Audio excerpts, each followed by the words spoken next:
Welcome back, everyone, to the State Farm Analyst Zone, where top esports are looking to continue their dominance versus FlyQuest. And I've got Amazing here to show how top are able to snowball things in their favor, as the stakes will all rely on the last game if top esports wins this game.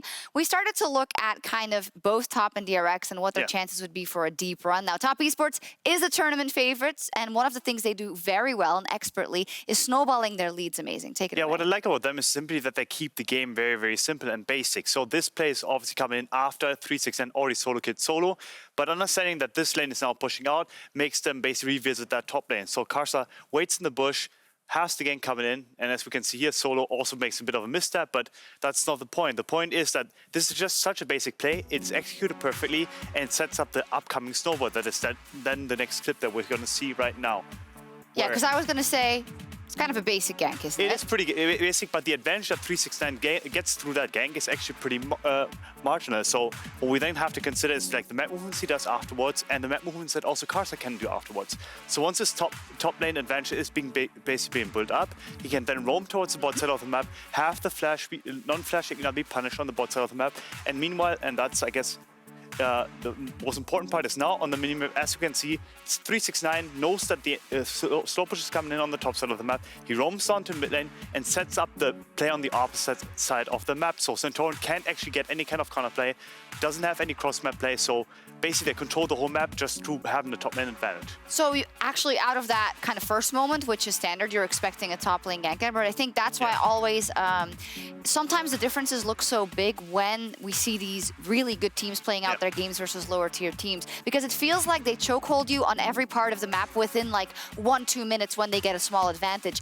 And I feel like that's also one of the big things that the teams that are still in the tournament have over those that are no longer there. Yeah, what it seems like is when good teams face one another, or a good team plays against a bad team or worse team, their windows of opportunity just seem way larger. So in this case scenario, for example, 369 after having an advantage, he knows that he can sacrifice a couple of minions on top lane, and a lot of teams wouldn't make that call. So that in itself shows a lot of comfort and a lot of like knowledge about the game and about the pace of the game that's necessary in order to win. Okay, and this next clip shows kind of a different story, because TES was actually kind of behind in this game, but they still end up winning this team fight. Yeah, so this highlights to me like their understanding of the team fight strength. So at this point in time, TES has actually been struggling throughout the game. They've had a couple of good plays coming in, but they're still 2k down at this point in time. And now I just want to highlight how the team fight execution actually goes around. So once they realize, hey, someone is out of position, immediately dash onto him with a Nocturnal, make sure the vision is gone, and as the members of DRX are splitting up in this scenario, they actually keep chasing them down. And we'll see now Lillia Spear's missing, but at some point they're connecting. And now we have the JackeyLove chase onto Deft, and suddenly the game is just over. So what TES is actually really good at is once they're ahead, they don't let go. And once they have an advantageous opportunity, they don't let go of that either. So for me, it is really crushing to see, because it's so suffocating. Yeah. Once they're ahead, they will never let go, and they will always stay ahead. And that's also the spirit of strong LPL teams in general. They also, even when they're behind, they're not afraid to skirmish and skill check you, because they still think that they'll be able to get the advantage in the team fights or individually. And that translates itself into great stats for TES. Incredible stats, especially goal difference at 15, having a 3k advantage and 6.8 kills is something you can't scoff at. So no, not at all. Top Esports is doing fantastically so far, and we'll see if they'll continue their undefeated reign. Dracos and Frosk are standing by to get you into top versus FlyQuest. Take it away. Thank you very much, Docs. We are moments away from picks and bans for our fourth game of the day. I'm Dracos, of course, joined by Frosker, and you heard it once. Might as well say it again, just so we really cement it in your heads. You look like you're going to the bank, and I look like I'm about to rob the bank. It's true. Welcome to the savings or mutual fund. If you'd like to make a withdrawal, as long as your name is TOP or DRX, things are looking good. For every other team, sorry, but your line of credit has been denied. That said, we're still playing for some pretty big stakes here today. TES obviously want to continue to win out so that they can secure first seed, but the final game will be the most important. And in the meantime, for FlyQuest, while they may not have a shot of making it out of groups, they still can do everything in their power to improve their record and to turn around their tournament at least a little bit. Yeah, and I think we've kind of seen this from a lot of the teams that have been pushed out of the tournament early on. It's kind of like, what do you want to be remembered by? Do you want to kind of throw some of the sucker punches? Are you going to get maybe a little bit fast and loose, play more of these comfort champions? You know, how are they going to ride out the remainder of the tournament? Now, something that I have liked about FlyQuest is that they are a more proactive, skirmish-oriented team. I think a lot of this comes down to the power of Santorin, especially in that jungle position, as well as power and evil and how strong their 2v2 can be. And if they do get to unlock IgNar when he joins up with Santorin. So that's what I'm looking for FlyQuest to put together here, but obviously their tournament hopes are over. And that's one thing that I do love that we see come through a lot on the FlyQuest lineup is the synergy between PowerOfEvil and IgNar. Obviously, as a longtime EU caster, seeing them play together on Misfits was always a pleasure. Seeing that transfer over to a team in the LCS is also good, but now with the Senna banned away, some interesting opportunities are available. Yeah, so Senna has been such a high priority for JackeyLove. Now, it's a high priority in the sense that Ashe has also been banned out in majority of the games against him. And you saw that the last time it was left open, he grabbed it and he had an incredible performance on the champion. So this is what I expect. You priority pick the jungle because Graves is going to be very important, and then you yourself grab the Ashe to deny it. I don't know so much about grabbing the Lillia here. I actually would have preferred if Solo grabbed hold of the Ornn right now, just because I think if you have a Graves can struggle to kill Ornn a lot, and I think Ornn is just a powerful champion for teams that are struggling a little bit in terms of, you know, executing on bringing their top laner down, forcing fights, but maybe they knew that Cailtlyn was going to come in, and so now they're looking for more dive potential rather than an Ornn, so something like a Camille. Well, certainly locking in a Blitzcrank is a bold strategy here. A big bet there that you can land the hooks to deny this poke lane from kind of forever chunking you out. Obviously a lot of invisible pressure as long as you have the grab up. They do sort of have to respect it on the bottom side, but definitely a bold pick coming in here for IgNar. And while tenacity is certainly going to be something that hurts Lillia and Ashe's chances of 100 to 0ing someone, the knock up and the grab from Blitzcrank will be unaffected. And one of my concerns with having Lillia and Ashe on the same team is just the value that you now get out of running cleanse on your mid laner or cleanse on your bot lane. True. You kind of get like the 2-for-1 special, and I'm sure that we'll see it now that both these champions are in with the Sleep and the Ashe arrow. We talked about, you know, playing some comfort picks. Blitzcrank, obviously a big comfort pick for IgNar, and I do like the fact that they are just trying to brute force break this lane. We saw Tactical and Core JJ running this one early and in play-ins. The Cailtlyn Lux lane has a ton of kill pressure. Obviously, you guys can figure out how this one works. Lux hits a binding, you then hit a trap, you then hit a Q, you then hit an E, and you just get burst. It's weird. There's a theme to every synergistic Cailtlyn lane, and it seems to be Cailtlyn traps. Although we've got the light binding half instead of the dark binding half, so no more Ghana this time around. The Volibear going to be taken away alongside the Camille, the Ornn. This is an interesting one. Obviously, FlyQuest do want to set Solo up to be comfortable in lane. The question always is going to be, how do they do that against a player like 369? So I feel like Sion and Gangplank have risen pretty dramatically in priority now that we've got 20 million top laners banned away. Camille, Ornn, Renekton, Shin, and Volibear. I would like a Gangplank, just because I think if you're playing around the bot side of your map with an Ashe and a Blitzcrank, that just gives you so much power down there, obviously with the Cannon Barrage, but we'll see what Solo wants to pick up here. He can even hold it and grab your mid laner. Strong blind pickable mid laners are still available, like the Azir. That might mean a possible Zoe coming in for Knight, though. Yeah, and of course, this is the second time today that we've seen PowerOfEvil and the entire FlyQuest lineup go for a little bit more of a scaling option with the Azir in the mid lane. Now, they weren't able to get to that point previously. Maybe they will fare better here against TES. It will still certainly be a difficult task. Depending on the lane matchup, though, he could be quite comfortable. But it looks like we're probably going to run that mid lane matchup back. Well, you got the Chovy, and now you get the Knight Galio, potentially. So this is certainly a gauntlet for PowerOfEvil to go through. Now, one of the things that TS's composition is missing, however, is very strong hard engage. They siege really well, especially if the map gets split up, because now you have the semi-global range of the Galio ultimate. And again, with a lot of top laners being denied, it looks like we're just going to have fighters and bruisers. There we go, Urgot. Absolutely. So Urgot going to be locked in. This is a champion that I think we've seen banned already. We haven't really seen used to the full potential. Obviously saw it in play-ins with that unfortunate TP, probably the most iconic moment that people will remember from it so far this tournament, sad to say. That wasn't Urgot's fault. Was not Urgot's fault. Simple misclick, blame the player, not the champion. But we'll see what the final answer is here from Solo. Gnar, of course, a very interesting champion, all things considered, for a top laner. He gives you a little bit of everything and reliably gives you very little, sadly. But when he does pop off, when he does find his moments, he is ludicrously strong in team fights, ludicrously strong on side lane as well if he can get any kind of lead. So right now, looking at FlyQuest composition, it feels like what they're trying to do is play between mid and bot lane by trying to have push priority or push pressure in that lane. Likewise, with a Blitzcrank, there is the potential that you see a spicy level 1 coming out of FlyQuest to early split the map for Lillia. And then Gnar, if he is playing a weak side Gnar and solo, doesn't get a lot of attention, can be very safe. You know, ranged top laner, has the hop to get away. Extended Urgot trades, I don't know about that one. That one always feels bad. But my assumption will be that this is about playing through the pushing power of the champions that FlyQuest have selected in mid and bot lane and creating space for Santorin to try to create leads on Lillia. Whereas on the other side for TES, they have a lot of skirmish potential and a lot of potential for follow-up on this Graves. All right, well, we're coming in a little bit late, folks. Normally I don't mind, you know, a little 40-second action, but we missed a little bit of context on the bottom side. It would appear that a ward was placed and spotted out. Now TES are moving into the top side. They have less members. FlyQuest looking to respond.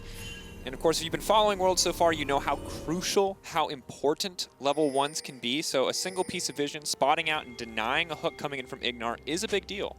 I do like this level 1 being set up, however. You know, maybe this is a rogue-esque level 1 where they just try to burn Knight's flash early on or pick up the kill there by walking into the lane, or it's a delay invade on the Raptor camp. You'd already talked about the wards, Draco, so you can see that TES have played a... That sounds so weird to say. TES have played a ward on the Raptor camp, so they get vision of this, and we'll see what the response is. It looks like it's going to be a collapse. Here comes Graves across mid lane. They're going to fight for this. And the ward here, very easy for TES to predict. This would be relevant. Keep our eyes, though, on where the damage is going to go. That's going to be a flat forward. That's going to be a taunt onto 2. Do they win out in the sustained fight, though? Because Santorin is already level 2, and he does so much sustained damage. Still a squishy little Bambi action there, though, so he's going to have to back off. yuyanjia now running for the life, going through, and that's going to be first blood coming in for FlyQuest. An excellent start. TES didn't have to contest there, but they chose to anyway. And you see the power of, you know, what happens is not just about the fact that Lillia does the Raptor camp so fast, you look for the delayed invade. It's about abusing that level 2 that you saw there. Is TES do manage to get the patience to I hate it. Top Esports managed to get the patience reset from the red buff,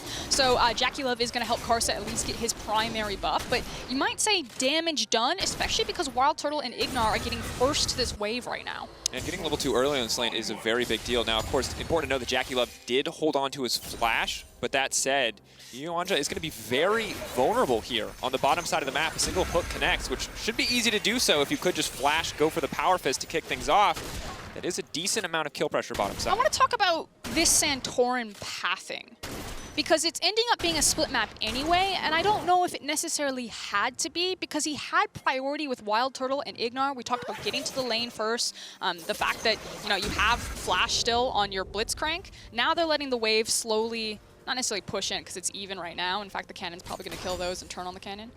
Oh, no, now it'll slowly push back.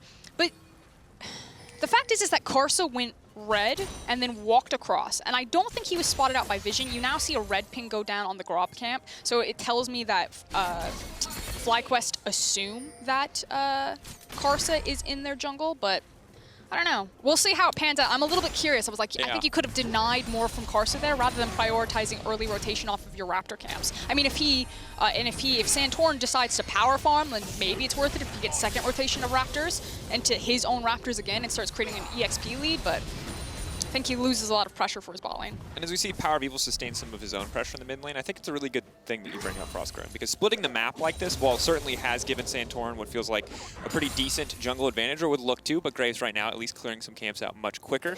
At the end, though, when all is said and done, there will be more camps available for Santorin. This is essentially isolated solo, and that's definitely not bad for solo in the early game, but there was an opportunity, it feels like, for Fly to try to break the bot lane matchup rather than trying to weather the storm. As we see, the hook does land. Maybe they can't get a little bit more damage down. The sidestep, that is not the binding you were looking for. Turtle and IgNar coming in clutch, trying to play this one out. A little bit of confidence. Power Fist goes in, Trap goes down, and now the lane. WildTurtle, 2 kills up. He needs to back and spend that money. Yeah, he is a very wealthy Ashe right now. IgNar coming up clutch, in my opinion, right there. Obviously, when the wave is close to the tower, it makes Blitzcrank that much more dangerous of his ability to pull you under tower aggro. Now, while Lux didn't take any of the tower shots right there, the threat is always going to be available. So catching TES off guard a little bit with a nice hook, as we're now entering second jungle rotation. So Santorin is teaming up with his mid laner to try to get Knight a reset here. Wow, Santorin. Karsa. I'm so used to seeing Santorin on blue side for some reason. It's really messing with me. I think it's because TES's logo was red, so I'm like, oh yes, TES on red side. I just feel like the second you said TES instead of Top Esports, you like doomed yourself. I thought, you let it go. We've already tilted. There it is. But at this point in the game, FlyQuest off to a fantastic start. And the big thing is here is that ultimately this win for FlyQuest is for pride, is for proving themselves. But for TES, this one is very important because at this point, it's really feeling like it all comes down to the final game of the day, TES versus DRX. Now, if DRX are able to come in and win that game, they'll force the tiebreaker. But if TES lose here and DRX are able to win later in the day, then the winner of that game wouldn't even get a tiebreaker. DRX could just go directly through without having to play it, having a better game score. So that would be a bit of a catastrophic mistake for TES to give up any kind of game here. It's about discipline and remaining in form to you know, have the crescendo, if you will, of that final game and so many stakes put onto it to secure a first seed as we see Karsa moving in to maybe play with Solo a little bit. They're anticipating the teleport and they want to force the dive. He has Summoner Spellbook. He can swap to a combat sum. They can immediately force on the back of Urgot level 6. They're committing another TP as well. They want to kill this Gnar before he hits 6, but he just hit 6 and that means the Gnar is available. If he plays this well, it's actually very hard for TES to do anything. They have to be patient on this one. TES thinking they had the level 5 advantage, but that's the Gnar back into the wall, right into the tower. Now Knight is tanking him, he's gonna flash into safety. Solo making it out of this one. TES were not ready for that Gnar ultimate. Yeah, beautifully played there by Solo. Comes back with the Ninja Tabi as well, and even though they pull Knight, look at how many waves he sacked in the mid lane, as well as giving priority for PowerOfEvil to make this rotation here. So Knight using his TP up top side, getting chunked out, means that TES are gonna lose their Krub camp, they're gonna lose play on bot lane, and probably lose 2 waves on mid. Oh, and this is massive for FlyQuest, because when their composition has a lead, it's so much easier to play out. This Ashe, this Blitzcrank, Santorin starting to pull ahead in jungle XP. Very easy for them to kick fights off, whereas the Cailtlyn Lux, if they're trapped under a tower, those champions are useless. Just about spell flinging. This also does give access for Santorin onto this Infernal Drake if he wants to start it. I would hope that he returns to his jungle, though. Another ping out, though. TES, they've kept the momentum up. They're not looking to stop now. Justice punch forward, but PowerOfEvil staying calm, cool, and collected as he just looks to match this mid-wave pressure. Karsa sticking around for now. The first dragon of the game is now set to go over to the side of FlyQuest. 2,500 gold, 7 minutes into the game. If you told me it was TES, I would have believed you without looking. You tell me it's FlyQuest, I want to know more. And right now the story is bottom lane competency and Solo holding on even against 3 people on the top side of the map. And frankly, it's FlyQuest skill checking TES, not just with like the macro movements. Like that was nice in the early level invade, how they split the map, but you know, Solo coming up clutch there to absorb so much pressure from top esports when they tried to execute onto the dive, and then just a really good follow-up on FlyQuest to read the situation that they put too many members topside and we can happen bot. Ooh, Galio is going to make it out, but is forced to use ult defensively nonetheless. Now, whenever we look at champions like Twisted Fate, Galio, Shen, we always talk about how important those early ults are for impacting the map, and that one, of course, going to be used up, going to be forced out as a defensive option, making PowerOfEvil's life that much easier in the coming plays. It also makes Karsa's life that much harder because he needs to be, obviously that ultimate is so important when he does want to find these skirmishes. So the question that I have for FlyQuest at this point is if they want to swap to try onto an early Herald. Now you can see that Karsa is currently sitting on the Herald, has gone over the wall, but you have such a strong advantage in terms of itemization on Turtle versus JackeyLove. So maybe you sit down here with Turtle, he's now just ticked over to level 6, and then you swap him, or FlyQuest just dissuade you from taking an early Herald and try to hold these lanes for as long as possible since they are winning in the 1v1s and the 2v2s. Yeah, things overall going quite well. Obviously, tabbing on the top side just to mitigate some of Urgot's potential damage. Additionally, just movement speed to dip, duck, and dodge your way around the shotgun legs there is certainly going to help out. But Karsa canceling his own back here as he now wants to return to the top side. This is a bit of a long con play. It's going to be a lot of wasted time if this does not go in the favor of top esports. But that's going to be the whiff, and definitely not the one that they were looking for. Now, Boomerang isn't going to be back up for Solo. He's not able to pick it. Throws out the 10 icon, says try again, but the Urgot ult. That's going to be it. Pull him back in. Oh, God, it's still just as gruesome, even if it's the Pajama Guardian. Oh, well, Solo... Oh, excuse me, 369 did get the last laugh ultimately. Solo with the little camper, like, come on, guys. Give me your best shot. And even though 369 whiffs the flash, he nails the ultimate. Now, with that information, again, FlyQuest, we'll see what they set up on the bot side of the map. And it looks like very well recognized by JackeyLove to say, no. Oh. This is the only play that they have available to them, so we're just going to go ahead, not reveal ourselves, and walk back into it. Santorin says, okay. Back to hard farming, still creating a massive CS lead. Look at Gnar, Lillia, massive for PowerOfEvil, as well as in WildTurtle. Across every single lane, FlyQuest are winning in the CS numbers. Absolutely good. think you can't help but have this feeling in the back of your mind, though, seeing the way that TES have played this entire tournament so far, that something could go wrong at any moment, that all it takes is a single play from TES to turn it on its head. But for now, FlyQuest in complete control, and they're looking to find the pick here on tonight. The taunt coming in, but he's just going to get shuffled right back. Easy use of the Emperor's Divide coming in from PowerOfEvil. Very nicely done and very patient now, as here comes 369.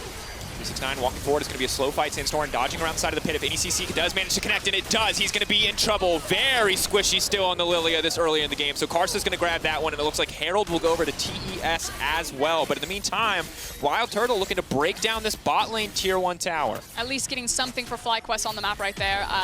Patient from both teams. It was the fact that TES showed up with more members at the end of the day because Turtle did remain into that bot lane picking up those plates. Still going to be very slow here for Karsa.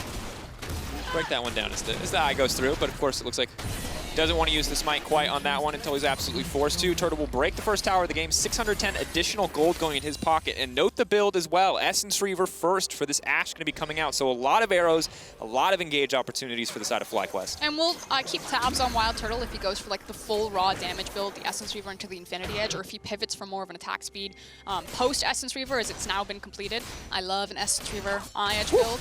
I think it also helps when you're trying to kind of beat out Cailtlyn's power curve. Obviously, she does have that lull point because there's no steroids built into her kit, and she relies on attack speed. Yeah, and of course, the additional thing about Ashe is that if you're able to just land an arrow onto the Cailtlyn, normally the difficulty is getting in touching distance of Cailtlyn, but once you're close enough to Cailtlyn, the slows keep her close. She has to burn everything to get away from you, so it does certainly help make the job easier.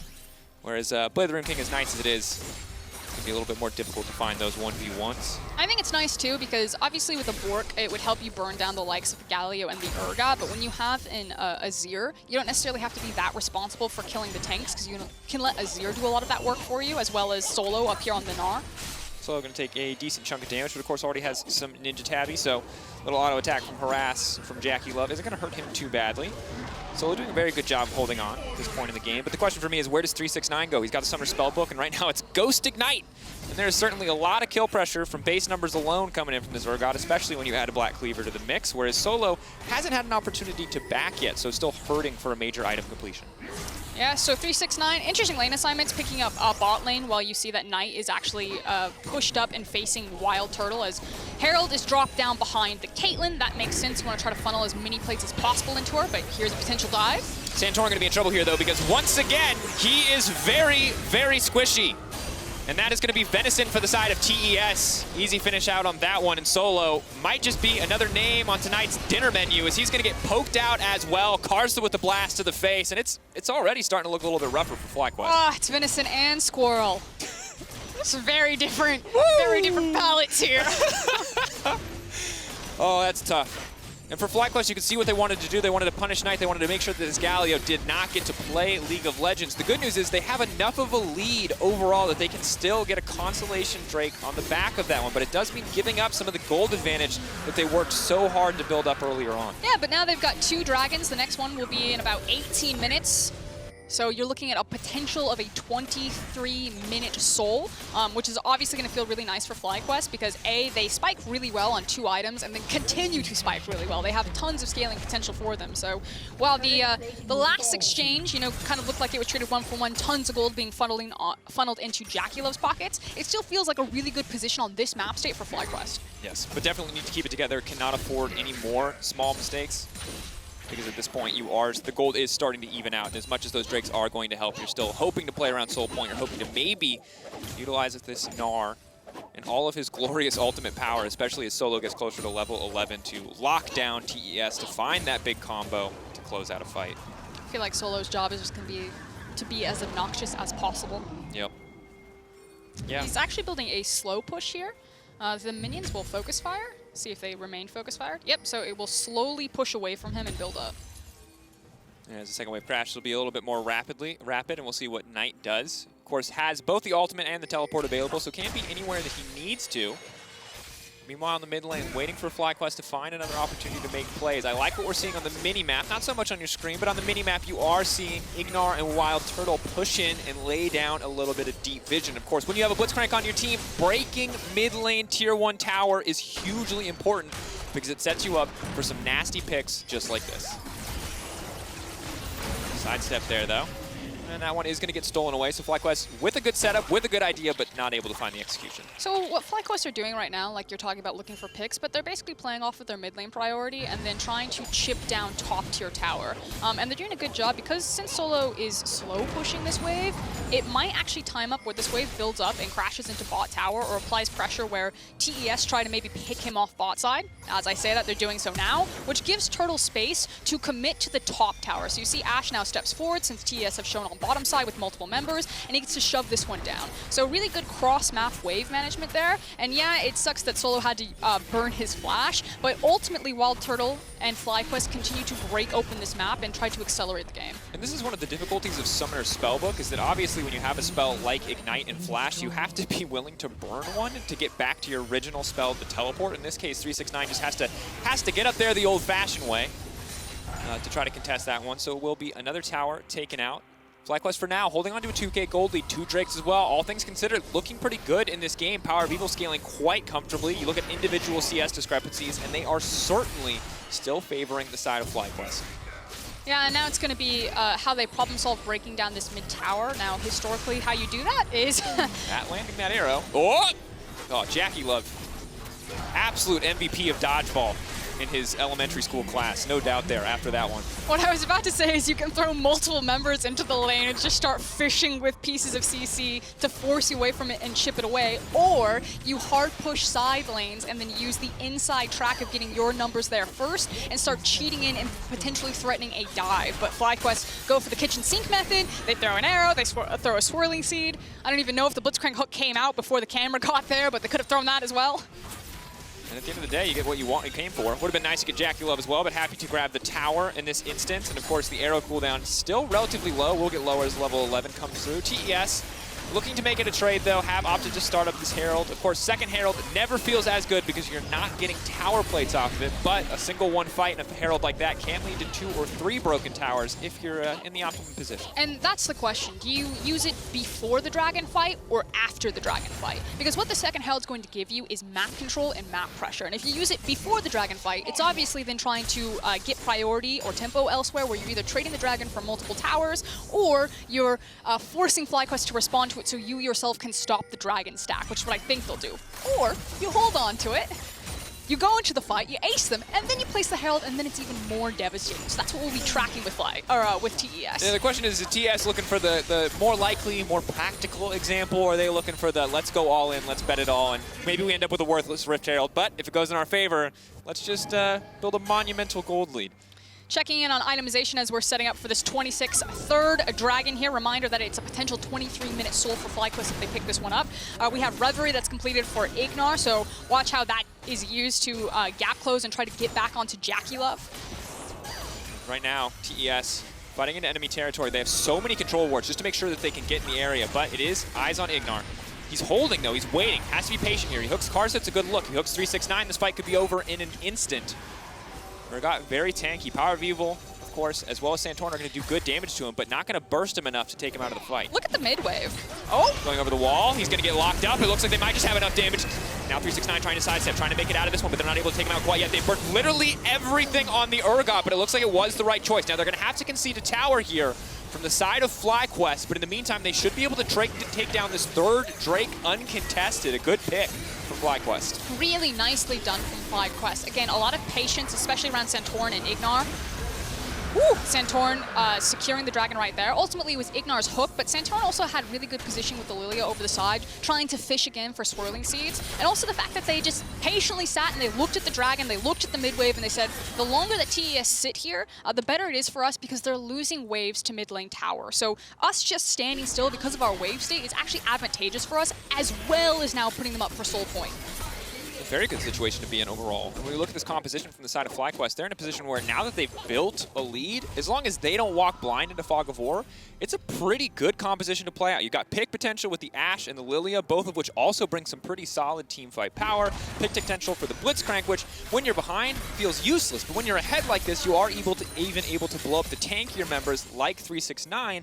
And for the side of TES, you can see that they don't really get to start fights on their terms. They kind of have to wait for FlyQuest to start it for them. Solo finds the boomerang that someone is in that brush. IgNar says, why not? And goes ahead and pulls Urgot to his death. Now, 2-for-1 special. Look, I said that they might not be able to kill 369. They obviously wanted to prove me wrong. That's 2 in a row. FlyQuest finding the picks that they need to. Now it's 1955. Baron will spawn in about 2 seconds now. They could just go for the coin flip here, and they are certainly favored if they do so, but they're not going to risk it. Instead, focusing on pushing out here. And Lillia still has the sleep up and available, so if they can catch out Karsa, they could look to find an uncontested Baron. And now, I personally have gone for the Baron, but I understand FlyQuest's reasoning right now. Like you said, they already have a lead. They already have a win condition in that Soul, an Ocean Soul to cap it all off. So might as well just take the free reset. We'll see what happens, though, while TES have first move onto the map. You can see they already walk into topside river. They've now placed defensive vision around the Baron, so it does get a little bit harder. At this point, FlyQuest are going to be using those pick tools that you talked about, Dracos, you know, throwing arrows. They should have priority over contesting mid-wave because they do have things like an Ashe and a Blitzcrank just sprinting at you. And JackeyLove, even though he has Flash, needs to be much more careful. He can't be as far down the lane as WildTurtle and IgNar will feel free to be. So that means he's going to have to wait till the wave gets shoved into him before he can test it, meaning that FlyQuest should have first movement in both sides of River for the rest of this game.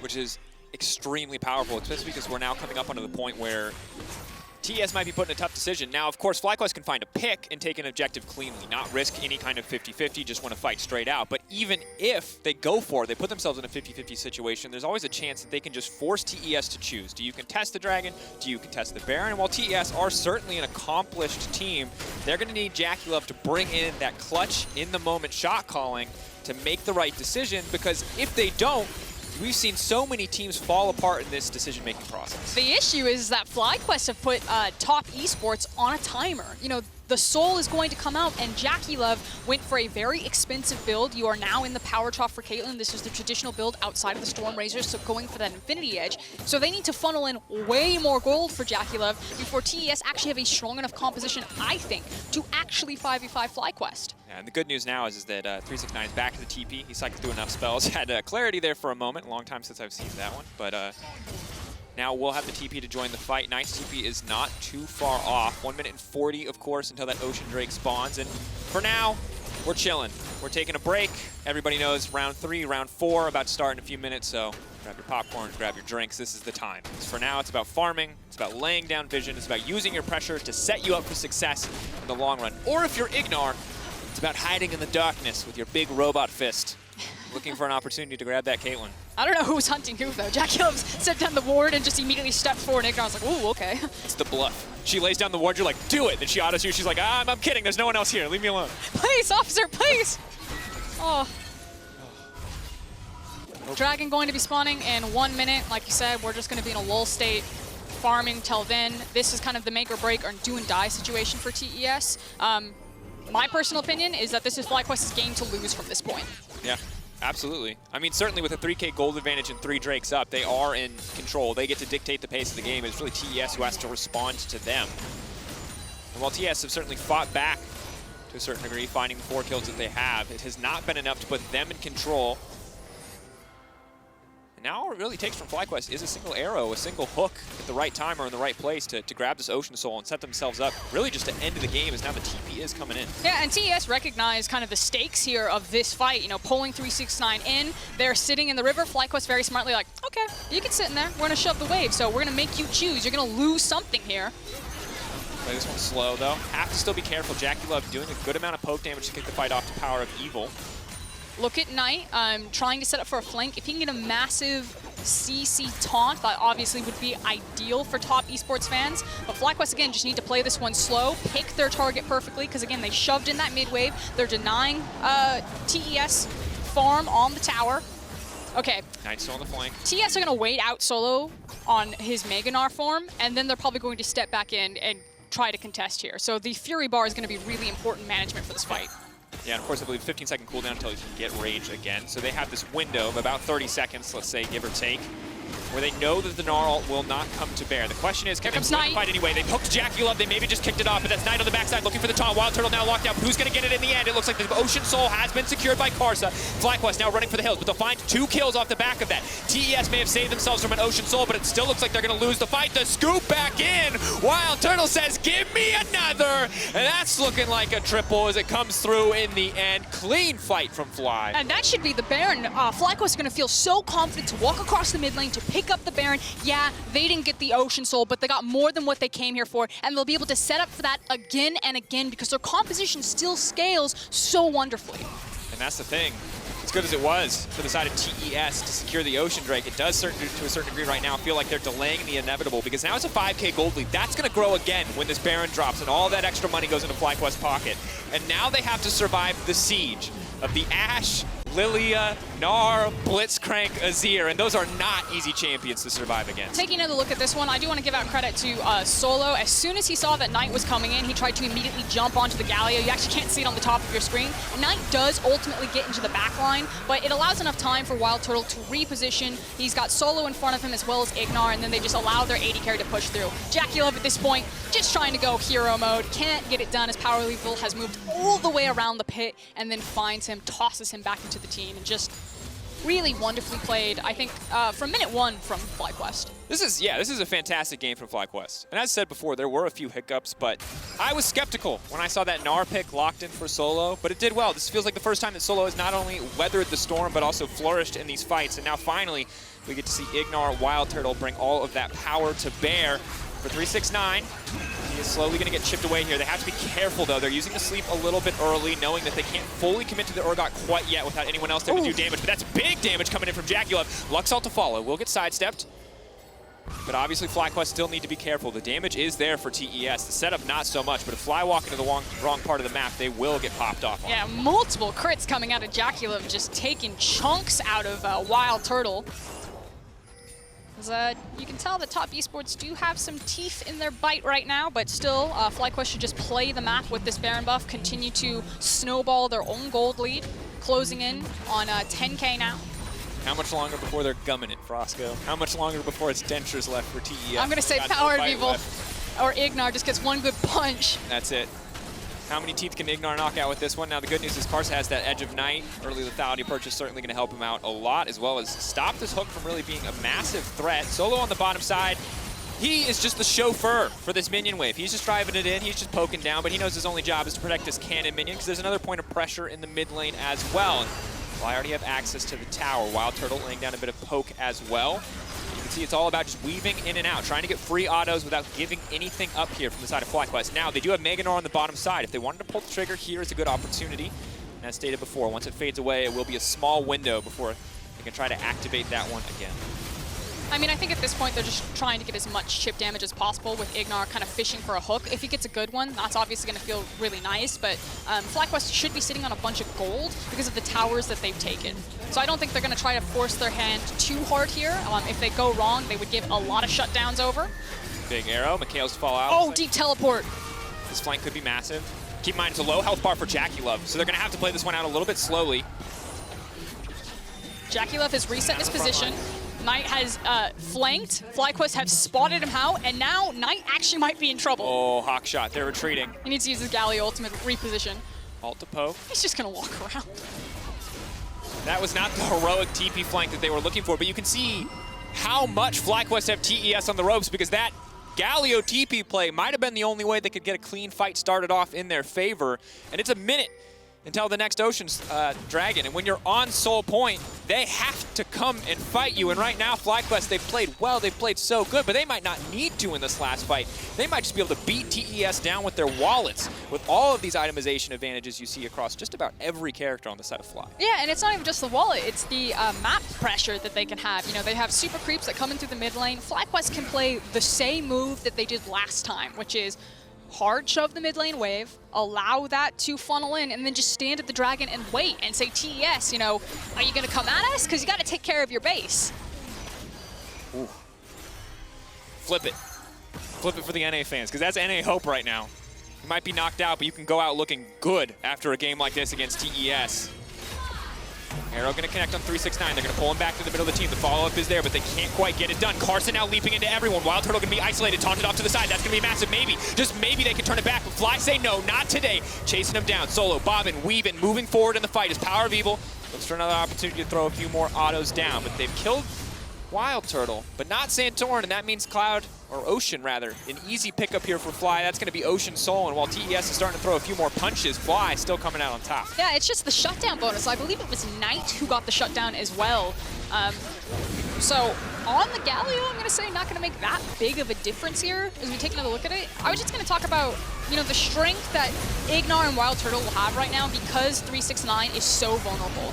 Now, as soon as 369 is caught, Nike immediately sprints into the backline, forces the flash out of WildTurtle, so maybe they capitalize on that because he is much more vulnerable now, but picks up that 1,000 gold bounty, but still only sitting on 2 items.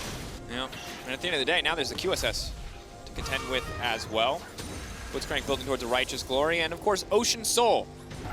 So if you're hoping that your kind of low damage Galio at this point in the game was going to burst through WildTurtle, you're probably in a tough position.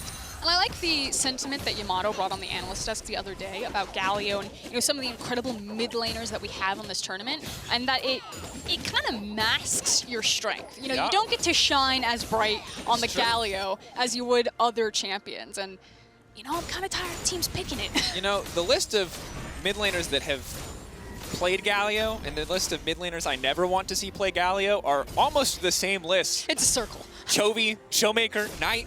And look, I'm not going to knock TS's draft. Like, clearly they had some good plans. Now, FlyQuest plans looking like they were a little bit better, but it does feel like TES have hampered themselves a little bit by not putting one of their star players on a champion with a little bit more agency in this game. But right now, FlyQuest looking for perhaps the kill shot, as they have Ocean Soul, they have Scuttle Crab, and they are now on the Baron. This should be the FlyQuest victory lap. 7K up. Absolute control. They're going to grab another Baron. Deluxe Hull. A sad attempt at a steal there, but we might as well try it. The cooldown's going to be low enough at this point in the game. Now it's 3 items for JackeyLove, so maybe, just maybe, TES, 3.5 rather, can try and find a fight, but pushing in on the top side is FlyQuest, and with 5 members strong, they look all but unstoppable here in this game versus TES. So what you're looking for is, again, IgNar is going to be fishing for a lot of these hooks, whereas where's the desperation going to come out of TES? Are they going to decide to sack 2 inhibitors before they mount their final stand? The rage bar is full, so engaging now would be quite dangerous. Still a good little bit of poke. Obviously, the frustration of sieging against a Cailtlyn is you can do what you can to protect that. But oh, there goes Karsa. We were waiting, and they found it. That's 1 hook, and that might be all it takes. Clearing out the waves, though. TES are still holding on. Not afraid because they lost a single member. Bot lane inhibitor is exposed. Solo can start to zoom down there as the next wave will crash in the top lane. IgNar with a Hex Flash over the bush, but it's 369 in the middle of the entire team. He goes golden, and now Knight's in the midst of the backline. Santorin pulled in and snared by the trap. It's clean play, but it's not nearly enough because it's Solo on the backside. Solo looking for redemption, and TES getting torn to pieces. FlyQuest, where were you in week 1? You might have showed up, and it certainly looked good. Here it is, FlyQuest taking down TES. What a sight to behold. And what they couldn't do against DRX, they do manage to do against TES. So North America sends its regards. And that's what we talk about. Anytime teams are out, they can always play spoiler. They can always make someone else's lives harder. And this is what I sincerely hope. I hope NA fans can look at that and be proud of that performance, because to me, that was some clean League of Legends. That was some fantastic individual performances coming out across all of FlyQuest. It's kind of one of those bittersweet moments, you know? It's like... Are you mad that you didn't see this every game, or are you happy that you did at least get to see it? At the end of the day, though, FlyQuest, like you said, taking their victory lap. They should feel very good after that initial game. And TES really need to go back to the drawing board. You know, the pressure is now on to show up to secure that first seed. Definitely a more difficult path now. Last game feels like a do or die, and for TES, assuming all things go as according to plan, which they will in our final game. They're no longer going to get that, let's say, best of 3 experience because they lost a game here. It will just be the best of 2, winner take all in that final game. But of course, let's check out FlyQuest Mercedes' drive to victory, the fight around the 4th Ocean Drake. There was a lot of victory for FlyQuest before this, let's be honest, but this certainly felt like the knockout blow. This was the around town from PowerOfEvil, walking around the back of the pit and also managing to get massive chunk off of Karsa. So between a rock and a hard place for Karsa as he walks to the back of the pit and just gets slammed. And then it's solo IgNar and WildTurtle to clean out the rest of the fight. Just a beautiful pincer maneuver from FlyQuest and their team fighting. Yeah, very well played overall. And again, we see another Cailtlyn Lux lane fall. The Observer just really doing built over dirty. I'll be honest, right? They love their death shots. They love their really brutal death shots. They're just like really focused on this guy and his hopes and dreams being crushed. This is like, get the camera on that corpse. After the break, we've got FlyQuest returning to the Rift as they now aim to keep that momentum and look to take down the Unicorns of Love. Don't go anywhere.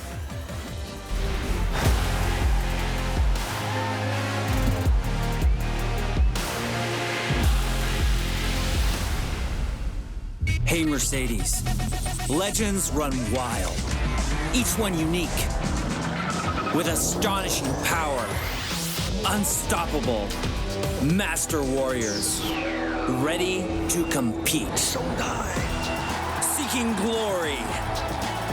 We live it, we breathe it, we have each other's back. Together, we become legends, icons of a new generation.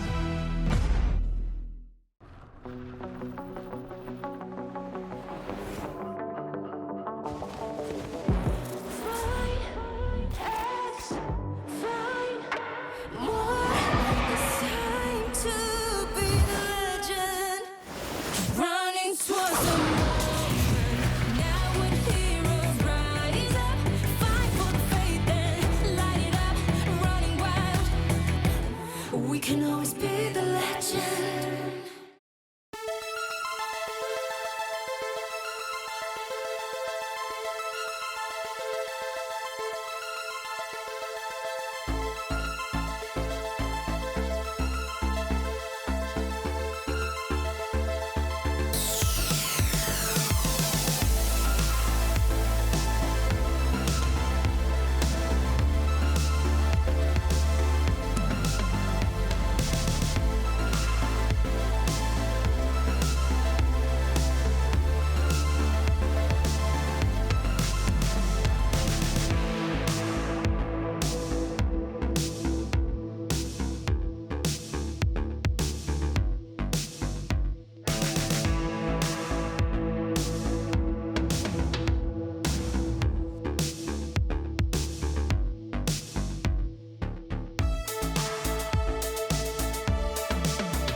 Welcome back, everyone, to the State Farm Analyst Zone. FlyQuest and the Unicorns of Love are hitting the Rift for the last time here in groups as they look to finish Worlds 2020 on a high note.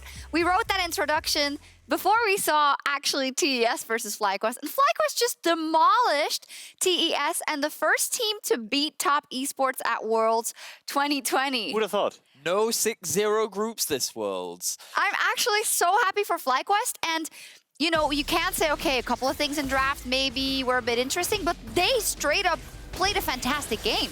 So I think the biggest thing was the solo question mark was answered. They managed to get a winning topside matchup, which actually just enabled Solo so much more so that he wasn't put at a massive deficit. That meant that the rest of the map could kind of get their comfort. We saw IgNar on a playmaking, roaming support champion that could find picks. We saw PowerOfEvil on a comfort, stabilizing mid laner, and like everything that we talked about at the beginning of the day just kind of came together so that they could continuously punish and look for these picks against top. And we finally had IgNar on Blitzcrank. Yeah. So that also worked out for them, especially in the Cailtlyn. And hitting some skill shots. Yeah, that is always That important, I would say, Yeah. especially on Blitzcrank.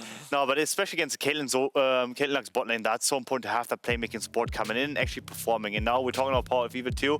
Like, this guy has been so crucial in every single one of the games, and even this game, like, he has performed beautifully. It's really cool to see. This is, I want to frame it as a bit of a victory lap. Of course, it's not a victory lap, but just kind of a last chance for both of the teams to enjoy. Yeah.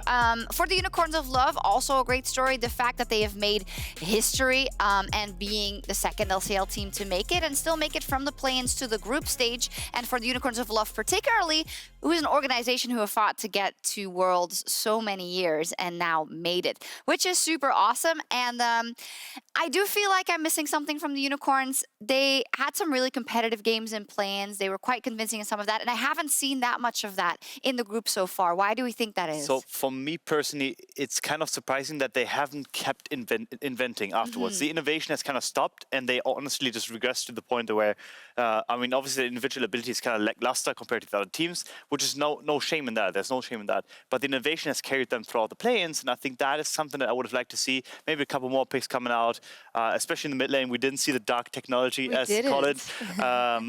We didn't see a Vayne pick anymore, and I would have liked to see more of that. I think that for the UOL, a lot of things have been going wrong in the early game. And it's very difficult, largely because of their drafts, to be able to like stem the bleeding when in an ideal world they would have liked to have slowed the game down a bit or draft in a way in which they can try and snowball the lead. In any case, I think one of the biggest things is that we do see moments of brilliance from them. We've seen it from Ananasic on his Lee Sin. We saw it against Top Esports where they stole a Baron, they got another Baron, and like, oh, maybe they can actually get this win, but then they ended up falling short. And even last time they played up against FlyQuest, I felt like that it was a hyper-competitive game, very back and forth, could have swung either way. So like, I think that they've shown some promising things. Unfortunately, as Maurice said, it's just they haven't quite met up to the bar needed to get those wins. Yeah, they just need a bit more. It does seem to me that FlyQuest is also still the favorites again in this match, and I'm hoping for FlyQuest's sake that they don't let it come down to kind of the 1v now PoE they needed on Syndra in that last game. Amazing. What do you think FlyQuest's cards are going into this game? I mean, what I would say, and I guess the hopeful part about it is simply the fact that Solo has now shown up, and Blitzcrank, IgNar on Blitzcrank is also there, so they have multiple tunes that have kind of shown up in the group stage now. So it's not just on PoE, it's not just on WildTurtle to kind of outlane Deft and JackeyLove as he actually did in both games, which is incredible to me. So they have multiple tunes now, and yeah, there's so much going for them right now. Was just trying to look at what they were looking at, but they seem in good spirits, and of course they should be. Yeah, I mean, it's hard to kind of build it up because you don't want to make it seem disingenuous because unfortunately they are out, but I still think this can go a long way for FlyQuest and for kind of the fans watching to see that they have some fight in them and they've beaten Top Esports, a favorite now in a game, and they could now walk away with 3 game wins, which I think is a lot of what was expected of them in this group with kind of the level of competition they're up against. I think that when we look at past Worlds, normally these performances would happen in week 1. The upsets would happen, and then the stronger teams would bounce back. Or at the very least, we'd see North America in tiebreaker situations. Yeah. And it's unfortunate that for both Team Liquid and FlyQuest, like their first game of the day mattered so much. Yeah. They ended up falling short, and then they start bouncing back immediately after. And if they could have made that upset happen earlier, like it's all the ifs, the buts, the maybes, right? Yes, they came close, but unfortunately, in a best-of-1 format, every single game counts, and they couldn't quite make it out. But hopefully, FlyQuest can still have have a good send-off here in their final. Yeah, I mean, they do seem to be in good spirits, so that's pretty good to see. And honestly speaking, I mean, what you want when your region is kind of failing to a certain extent, you want them to have a fighting chance at all times. And so obviously the first game was kind of unlucky for them, but like the swan song that they're kind of putting out right now in terms of like performing and trying really hard to actually get games, even though they're out of the groups, is just a sight to see. And I think it's really, really important for the region. It is, and I hope it's going to be a fun game for the fans of the respective regions as well. And in terms of stakes, we said nothing would matter. Well, in fact, something did matter, and that is Top Esports dropping that game to FlyQuest now means that the last game of the day, DRX versus Top, is a direct match for first place, meaning Top Esports could end up as a second seed if they drop to DRX, and DRX could snag that away. Crazy. But after the break, we will first see the last game for both teams at Worlds 2020, FlyQuest and the Unicorns of Love, and we'll see who comes out on top when we return. Unicorns of Love, through all their plans, they've impressed me so much with their drafting ability. Both of these teams are looking at each other as their opportunity to try and turn things around.